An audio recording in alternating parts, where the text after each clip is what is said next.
Hello and welcome to episode 6 of Let's Play Planet Coaster here on Theme Park Worldwide. Glad that you're all enjoying the series so far. As always, it's great to read all of your comments down below on these videos, whether you're suggesting various different rides and expansions for the park, names for the different rides that I'm building, or just genuinely giving me some feedback on the parks as well. Literally just before recording this, I've just gone through all of your comments on the past couple of episodes, just having a bit of a read through yet again, just seeing what you guys want to see in the park, bits of feedback, but it seems in general that everyone's really enjoying this park. Quite a few people saying that they think it's the best park that I've built so far, so yeah, I just want to say thank you very much really, because it's coming together nicely. I'm pleased with it, and as you can see here, starting with the ghost train, that's what this episode's all about, making a start on the ghost train, sort of getting to the halfway point with it, and then in episode 7 that'll be where I complete the ghost train and I'll share a POV. That'll be in the next episode once it's complete, take you along for the ride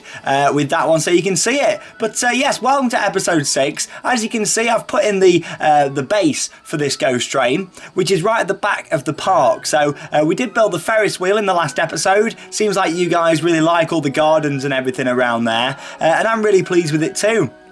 I think it looks really nice on the landscape of the park, especially when you go down towards the beach, like the seafront area, and look back towards the park. It's nice how you've got the Ferris wheel right there at the back, and then with the scenic railway just in front of it. But yeah, really chuffed with how it's coming out so far, so thanks for all of your comments regarding that. Now yes, the ghost train, as you can see here, using the classic style ghost train that's available in the game for this one, and I absolutely love ghost trains. I love dark rides in general. Part of me says that I would take a dark ride over a roller coaster these days. I mean, I don't know, I love my roller coasters, but you know, dark rides, there can be so much variety with them, can't they? And it all comes from the landscaping, what's put out the front of the queue lines and the entrances, the theming inside, and of course the variety of different ride systems what you've got as well. I mean, I love the trackless rides that get built in this day and age, and I did do one of those in Planet Coaster actually, if we go back to the first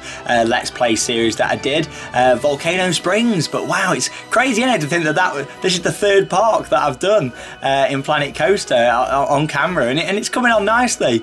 So as you can see here, it's about separating all the different areas off. I mean, this is the first dark ride that I've built inside of this vintage park, and like I say, it's not going to have loads of state-of-the-art special effects and stuff in here. It is going to be quite basic, but you know, I still want it to look quite impressive. I'm going to be using a lot of the items what you can find in the spooky pack. Of course, that was one of the packs that was available quite a while ago now that came out, isn't it? God, I do remember when that was released, because I was like, oh my god, you know, we've got all these spooky items, I can make you know, nice haunted dark rides, but I've actually not built a traditional ghost train, even off camera. I know I've referenced these a few times, but there's not just the parks what I build and share with you guys. I've got a few personal projects as well, and sometimes where I'll test things out and give things a go on there when they first get released and things. But yeah, like in there, I've not even built a traditional ghost train, so it's nice to think that I've got the chance to build one now, and it fits in beautifully with this park. There's so much, I mean, that's why I did the vintage park, because there's so much what came out in the game and stuff recently, along with some of the existing rides and scenery items, that I thought, you know what, like it's perfect timing to do a vintage park now more than ever before really. I know a lot of people have been commenting. I'm not going to sort of read out everyone's comments, but there's a lot that I want to talk about comment wise in this episode. A lot of people have said, Sean, you've got to do a wooden bobsled, and I really like the idea of that, because I love my classic bobsleigh rides. You know, I really like Avalanche at Blackpool Pleasure Beach. I know that's a steel ride manufactured by Mack, but we're looking at something a bit like the one at Knoebels, if you've seen that, like a wooden bobsleigh coaster. So that will definitely be built. Some people saying that it should be built on the hillside. You know, I like that idea, maybe just off to the right hand side, or I'll put some new hills in for it. I don't think it'd look right to the left of the ghost train, you know, and sort of behind the coaster that I built, the side friction coaster. But, you know, maybe to the right or far to the left on the other side of the side friction coaster when the park expands out that way. But yeah, just going back to the ghost train itself, as you can see here, we've got this nice little outdoor section what comes out on this balcony. Very traditional. I mean, there's a lot of ghost trains out there what have got this balcony what comes out, you know, too many for me to name, you know, but there's some fantastic ghost trains out there all throughout the world. So we'll talk a little bit about those, and I'd like you guys to comment down below on this video, like, what are your favourite ghost trains, and not just ghost trains, but like haunted rides. You know, is that a term I can use? Yeah, haunted rides, spooky rides, yeah, whatever you want to call it. Haunted, spooky, it's all the same thing. Scary. Let me know in the comments, what's your favourite? I mean, first thing that comes to mind when I think of a ghost train that I love, here we go, just starting some of the interior theming. Yeah, the first thing I think of is the ghost train at Blackpool Pleasure Beach. I love that ghost train. All the little details in there, the fact that Pleasure Beach regularly change scenes. I love that, and it's been updated a lot over the years as well.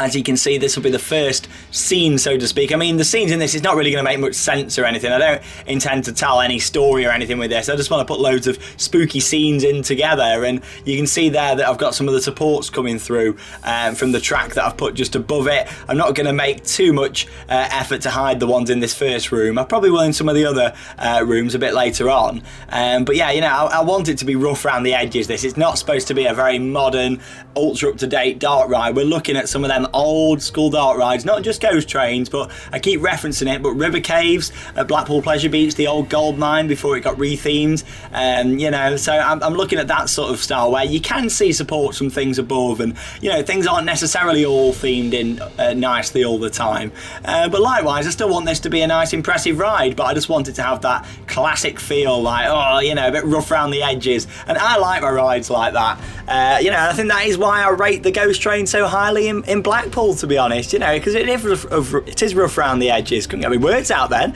It is rough. I don't even like dogs. What am I going on about? But yeah, so with them sort of drops and things as well that I really like on that, and instead of having like a balcony out the front, I know it's got the bits at the side, sort of in, you can imagine in these turrets at the side, I could have maybe done a little section what comes out, but then I thought, actually, we've got this big balcony urinal on the front, we don't need to. But as you can see, there's some drops near the end, and the good thing with the ghost trains in this game is that we can actually unlock the cars so they spin a little bit as well, so we'll do that right for the end section, but the rest of it I don't want it to be spinning. You can see here just putting all the lighting and stuff in there just so it looks right. And yeah, like a lot of people again have suggested, not so much on this episode, on this series, sorry, because I've not built a dark ride yet, but on previous ones people have said, you know, I should build all my dark rides and then cover them with land over the top, you know, and yeah, it's certainly not a bad idea, because obviously then you don't need to switch it into nighttime mode to see it properly inside the buildings, if that makes sense. You know, I know it's quite hard maybe if you've not played it before, but obviously you'll notice when I do the lighting and things, I always turn it to nighttime mode just so it's dark inside the buildings. But if I did cover them over, you know, I wouldn't have to do that. But I just don't know, there's part of me what just doesn't want to build like a massive hill going over the show building, because it's just not very realistic. I mean, I know there's a few dark rides like that out there. I can think of a couple where they've actually built them in.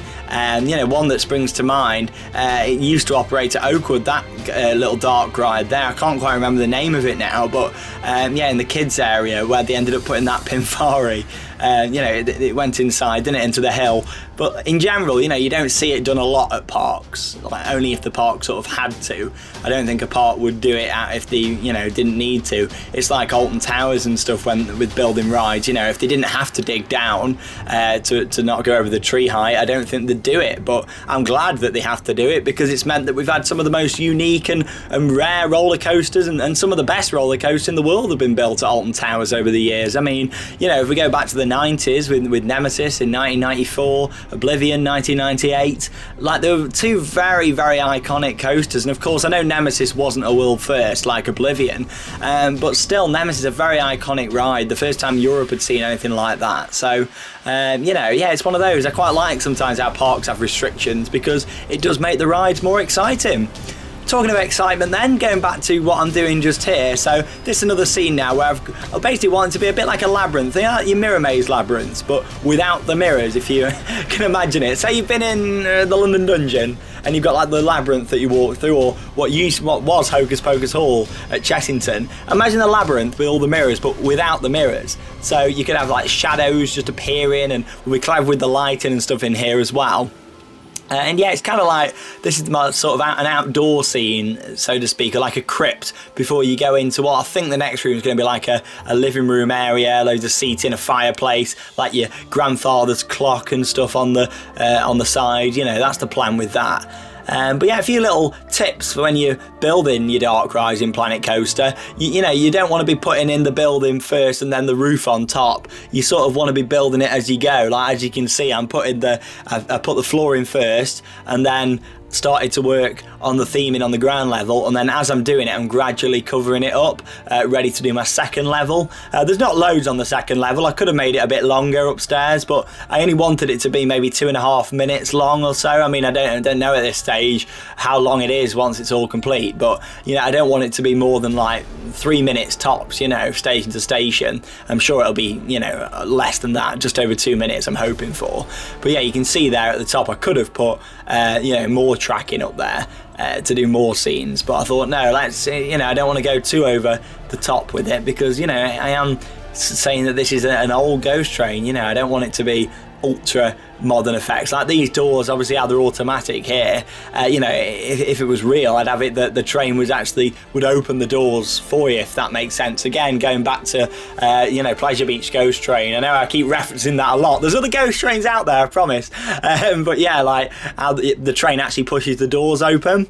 Another ghost train that springs to mind, now it used to be an old ghost train, then it got refurbished, and it's at Gröna Lund in Stockholm in Sweden. That is a stunning ghost train. Don't ask me to pronounce it, but there is a POV of it on the channel. If you just type in, go onto the channel page on the search bar and just put Gröna Lund Ghost Train, you know, it will come up and you'll see it. That's brilliant because it's got fire effect, it's got an effect under the track, so the track passes over like a cage, like a skeleton or something underneath. I can't quite remember now, but it's got a trommel in there. The track tilts on some of the corners and stuff. I know some people have said, going back to some of the comments that I want to reference, someone did comment and say, I can't remember the YouTube name now, but they commented and said, Sean, why don't you use a spinning wild mouse for your ghost train? I love that idea, you know, and he says he's done it, he or she, I can't remember who it was, like I say, but that YouTube user did say that I could do. Obviously I love that idea, but that's if I was doing a more modern ghost train, not an old school one like I'm doing just here. Some of the theming, what's going in here, like I say, with this living room, we've put all the wooden cladding on the walls, the moving bookcase and stuff going on there, all the books that move. We've got the fireplace. I'll put some sort of fire effect in there at some point. However, again, with it being old, it'd probably be like all flames and like fake flames, what you put in, you know, like if you've seen them when you go to like people's weddings, birthday parties and stuff, like you have them fake flame machines. If you don't know what I'm going on about, just Google it. But you know what I'm like, I do just ramble on. Yeah, I mean, it's like, what, we're nearly on 13 minutes already. But yeah, like people say that, you know, they're nice and relaxing, these videos, and that's what I want them to be. It's nothing too much, just a bit of light music on in the background, me just having a chat about what I'm building and just about theme parks in general, really. But yeah, I got some little rats going down the bottom there. You know, again, all these little effects and stuff that, I mean, like your rats, I like to think, how would that effect actually be done? And I'd imagine in an old school ghost train like this, you know, it'd be like an actual rat on like a string with a motor attached, whereas in a lot of modern rides that would probably be projection mapping, wouldn't it? Or just projections in general just onto the floor from the ceiling. I like to think of that stuff. I know it sounds a bit like too technical, but you know, I just like to look into all that. But anyway, a bit of a longer episode this one, about 26 minutes or so. So I'm going to leave you a little bit of theme park music, and I'll come back to you in a few minutes' time and carry on rambling away.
There's something about the Helix music from Liseberg in Sweden, what really inspires me when I'm playing Planet Coaster. I just love it. I mean, obviously when I'm building stuff in this game, I've always got music on, or sometimes I'm watching the TV, as well in the background, but a lot of the time I've got theme park music on. And yeah, I think, you know what, the Helix music is just a really inspiring track. It's beautiful music from Score of Germany. Of course, they're famous for doing a lot of different theme park tracks. So yeah, comment below actually, what's your favourite theme music at a theme park? It doesn't have to be Score, but just in general, what is your favourite theme music? So comment down below, I'd like to know that one. But yes, as you've seen, done a couple more rooms, like all the spiders and everything on the walls in one of the rooms, with all like the spider webs and things on there. And then of course, sort of done that little bit where the track drops down above it, so we've had to do a bit of a tunnel and put some coffins and stuff in there. Like they are like animatronic, they are animated, but I don't want them animated. I want them to actually just stand still. Of course, if they open, they're going to hit the train on the track coming round, and we don't want that, do we? Health and safety first. What we have got here though is some animations that we are going to use, and that's these skeletons and things. Now you'll see in the next episode, when I carry on doing all the theming and everything, that I'm actually going to do all the triggers and stuff for then as well. As much as an old school ride, we're still going to have some triggered effects and stuff in there. Like we've got these hooded figures that are going towards the track just there. I'll have them triggered just so when the train comes around the corner, they'll move towards it. If you're not too sure what I'm going on about when I say triggered effects, basically you can set a point on the track where it'll set off an effect at that time. It just means you can time things really well. And as much as with this being an old school ghost train, I don't want loads of timed effects. It certainly does need some, just so things look right. Now again here, what I'm actually putting in, again in this day and age, you probably would be using real flame effects at the side here, much like the ghost train I was going on about earlier in Sweden at Gröna Lund. But yeah, with this, you've got to imagine these flames are like the material ones, with all lighting effects and stuff around it, because, back when this would have been put in, it wouldn't have had all of them modern actual physical effects like we get today. It'd be things what look like fire. Obviously now there's a lot of dark rides that use fire. Of course, Valhalla at Blackpool Pleasure Beach, beautiful ride that uses fire, one of my favourites out there. I love it to bits. Of course, the Mummy at Universal, especially in Orlando, it's a brilliant ride, and all the fire effects. It was broke for a while actually, but they have managed to fix that now, which is good. We've actually got our friend Brett. You probably saw him in the videos from F-Telling and Phantasialand. We mentioned that he lives out in Orlando, so he told us recently that the fire's now working again, and it's back and better than before, he says, which is good. So obviously me and Charlotte will see that in September. And in terms of what else we're doing on Theme Park Worldwide this year, we've got our biggest ever road trip, which is going to be incredible. I can't wait to share more details, and we're not far away from that now. Hoping to share the details by the end of January, if not the first week of February at the latest, sharing our biggest ever trip with you guys. And there's so much going on with that. Honestly, it's going to be incredible. It really is. And at the moment we've just been putting it all together and finalising it, along with some of the trips as well. So there's a lot to look forward to. Obviously we've already announced our Florida trip in September. Charlotte's first time in the States. I can't wait to see her reactions, to be honest. I think she's really going to enjoy it. Of course, she's a massive Harry Potter fan, so she's going to love all the Harry Potter stuff at Universal. She's a big Disney fan like me, so, she's going to enjoy all of that, seeing Animal Kingdom, Epcot, Hollywood Studios, and all the new stuff around there. I don't think we're going to get Star Wars when we go, but part of me hopes in a way that we don't, because when Star Wars does open, it means there's going to be massive crowds, and when there's loads of massive crowds for Charlotte's first visit, I don't think it'd be great. So I'd rather miss out on Star Wars, as much as I'd like to see it, for the benefit of Charlotte having a better time. I'd rather miss it for both of us, and Charlotte get on more of the rest of the rides, because it's not as busy. But what I'm pretty sure we are going to get is the Harry Potter coaster, but very exciting. Anyway, just a few minutes left then of this episode. Of course, we'll be finishing off, like I say, that in the next episode, this ghost train doing the rest of the interior, the exterior, triggered effects, and of course I'll take you for a POV. I don't want to share a POV too early, because there's still a lot more to do with this, so you'll have to wait, I'm afraid, until the next one for some on-ride footage from this. But it's coming together nicely. Like I say, it's very budget. The fact that you can still see the supports from above and stuff, I wanted that. I want it to be a very budget style ghost train. game, but there's still a lot of stuff to look at around it. Now, just before we wrap up the episode, let's talk about a couple of names, shall we? What I've picked for things. So, of course, back in episode 5, we built the Ferris wheel, and I really like this name, which has been suggested by YouTube user ThatBestGamer12, who put that I should name the Ferris wheel the Summerfield Sky Wheel. So, well done, because I have selected that name. So, thanks to ThatBestGamer12, the Summerfield Sky Wheel. For that Ferris wheel in the gardens area, and also the chairlift that I didn't mention in the last episode, because I'm not going to lie, I forgot to mention it. But yeah, I've just gone for Skyway, because there was a lot of people in the comments that came up with a lot of names, and there's quite a lot of people that suggested Skyway as well, or Summerfield Skyway, some people said, but then I thought we've got a bit too much Summerfield going on, I think, in the name, so I've just gone for Skyway for that. And so thanks to everyone, there was probably about 7 or 8 comments of that, suggesting that. And also with that, I did say in the episode that I quite liked the idea of just calling it Skyway Anyway or something, not Skyway Anyway, as in Skyway as in that's what I would like to call it anyway.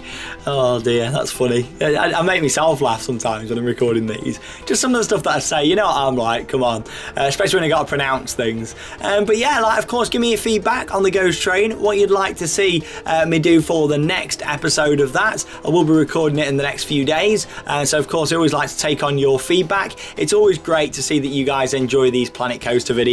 I absolutely love playing this game, and I love making the videos, and it's great when you guys give me your feedback and just generally all of your thoughts on what you'd like to see done in the parks. As you can see here, this is like a big scene at the end. It's the only scene actually in the ride where it puts the whole building to its full potential, really, with both levels, because you're going to drop down through loads of barrels and things, as you'll see shortly, and then you're going to end up down the bottom here, where you've got like these random staircases and pillars holding things up, these big windows. We'll have like loads of effects and stuff, because that's the point where we're going to unlock the vehicles so they can spin through all of that last scene.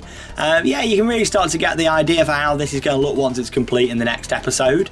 I try to bring out the episodes as many as I can do. Most of the time it's one a week. Sometimes it can be one every 4 or 5 days or so, as it has been this time since the last one. But yeah, of course, I'll always try to bring them as quick as I can. But as I've said with all of my Planet Coaster videos, I don't want to rush things. I like to take my time with stuff. And obviously there's still a long time left of the closed season yet. This park is probably going to be finished by the end of, the closed season, I would say. With the fact we're only in episode 6 and we're already at this stage, it's really coming together very, very nicely. But I don't want to rush things. I think when you start rushing things, that's when you lose the quality. And I look back on Volcano Springs, my original park, and at the end I did rush it, mainly because of the lagging issues with the game, and that's another reason that I've not opened the park yet, because I don't want lagging, or not too much lagging anyway. So I try and hold off opening until a little bit later on. But I am going to open it soon. I mentioned in the last episode, obviously the next one's the Ghost Train. The one after that is going to be finishing off a couple of other bits, like on the square plaza out the front of this Ghost Train, and also along with that putting in an entrance to the park, one of what's going to be a few different entrances. I'm thinking maybe 3 entrances from the promenade into the park. But again, let me know in the comments. I like listening to your feedback. But yes, there you go. Thank you very much for watching episode 6 of Let's Play Planet Coaster, the vintage park here on Theme Park Worldwide. And yes, Summerfield Shore Amusement Park has progressed a lot. I feel like this park's come together quicker than any other park that I've built in Planet Coaster. Like this one just feels the one that it's the most, I don't know, got the most charm to it, maybe the most complete, which I wasn't expecting, to be honest, because I've always preferred my theme parks to amusement parks. But as like a lot of people say in the comments, I really feel like I'm capturing the classic feel of an amusement park here, and there's a lot more to come, including the Schwarzkopf looping coaster. It is coming, a log flume, the wooden bobsleigh, so much to look forward to, and I hope you guys stick around in the series and check it out. Thank you very much for watching. A bit of a longer episode, this one, and yeah, I'll see you in the next video here on Theme Park Worldwide. See you soon.